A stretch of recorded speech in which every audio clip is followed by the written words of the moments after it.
किसान साथियों, व्यापारी मित्रों, तो आज की इस रिपोर्ट में हम विस्तार से बात करेंगे सोयाबीन की घटती आवक, देश में कम होता स्टॉक, सोया मिल की जबरदस्त मांग और मजबूती, साथ ही और सबसे जरूरी सवाल, अब किसान और ट्रेडर क्या रणनीति अपनाएं और क्या क्या करना चाहिए आपको, इसकी पूरी बात हम इसमें चर्चा करेंगे।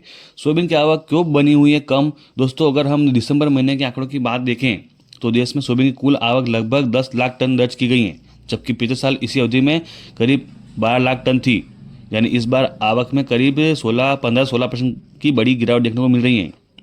इतना ही नहीं, क्रशिंग में भी लगभग 9.5% गिरावट दर्ज की गई है और कुल क्रशिंग घटकर 9.5 लाख टन पर आ चुकी है। व्यापारी मित्रों, मेरे किसान साथियों, अगर देश भर में सोयाबीन की मौजूद स्टॉक के बारे में जानकारी प्राप्त करें किसान साथियों, तो 1 जनवरी 2026 की परिस्थिति देखें तो प्रोसेसर्स, स्टॉकिस्ट और जो जिन किसान भाइयों के पास माल बचा है उनकी सभी की जानकारी लें तो कुल मिलाकर भारत में 66 लाख टन सोयाबीन स्टॉक उपलब्ध बताया गया है। प्रोसेसर्स यानी बड़े मिलर्स के पास समथिंग 20 से 25%, बड़े स्टॉकिस्टों के पास समथिंग वो भी इनके पास भी 20 से 25%, और जो बाकी बचा कुचा 5-10% माल है वो जिन उन किसानों के पास है जो मजबूत हाथ हैं, यानी कि 5-5.5% अब किसान भाइयों के हाथ में हो सकती हैं। बाकी अब किसानों के हाथ में कोई सोयाबीन का माल नहीं बचा है। तो तीनों को मिलाकर देश में कुल 65 लाख टन सोयाबीन स्टॉक उपलब्ध होने को बताया जा रहा है। यह स्टॉक पिछले साल की समान अवधि की तुलना में करीब 26-27% कम है। यही कारण है दोस्तों कि बाजार को नीचे से मजबूत सपोर्ट मिलता हुआ साफ नज़र आ रहा है। सोया मिल ने बाजार को क्यों सहारा दिया, इसकी जानकारी लेते हैं।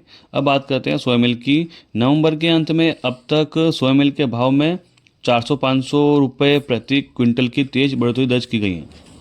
हालांकि रिकॉर्ड उत्पादन की उम्मीदों के चलते पिछले 10 दिनों में ब्राज़ील मूल के सोया मिल के भाव में कुछ कमजोरी जरूर दिखी है, लेकिन दोस्तों भारत में सोया मिल की सीमित उपलब्धता तेजी की फिलहाल मजबूती में सपोर्ट दे रही है।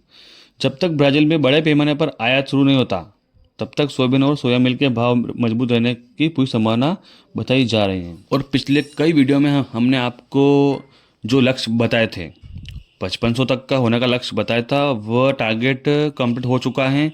और अब हम जो अगला टारगेट बताने जा रहे हैं वो किसान साथियों, हम टारगेट बताने जा रहे हैं जो अभी फिलहाल में जो अभी चल रहा है। सीमित आवक, खाद्य तेल की अच्छी मांग और सोयाबीन की क्रशिंग अच्छी डिमांड, साथ ही स्टॉक की कमी और अंतर्राष्ट्रीय लेवल के हाल पर हम आपको अगला टारगेट बताना जा रहे हैं।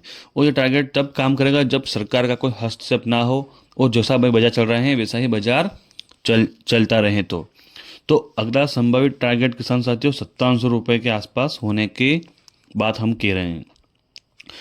और कोई बड़ी गिरावट देखने को नहीं मिल रही है फिलहाल। तो किसान साथियों, इसमें अगर खरीदे या बेचे या होल्ड करें तो क्या है? तो मौजूद हालात को देखते हुए रणनीति बिल्कुल साफ है। आपके पास अगर 100% माल बचा है तो उसमें से 50% बेचने का काम करें और बाकी 50% होल्ड करके चलें। 5500 का स्तर अब तक एक बेहद अच्छा और मजबूत सपोर्ट माना जा रहा है।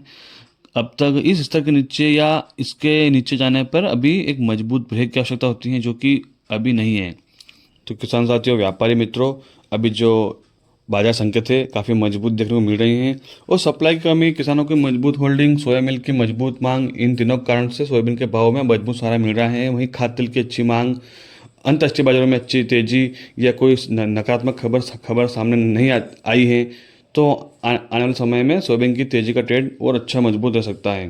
बाजार अभी तेज़ी के जोन में है बिल्कुल। तो किसान साथियों, आप अपने बुद्धिवर्ग से और अपने हिसाब से ही अपना माल बेचें तथा खरीदी करें। फिर मिलते हैं अगली वीडियो में। तब तक के लिए स्वस्थ रहें, मस्त रहें। धन्यवाद।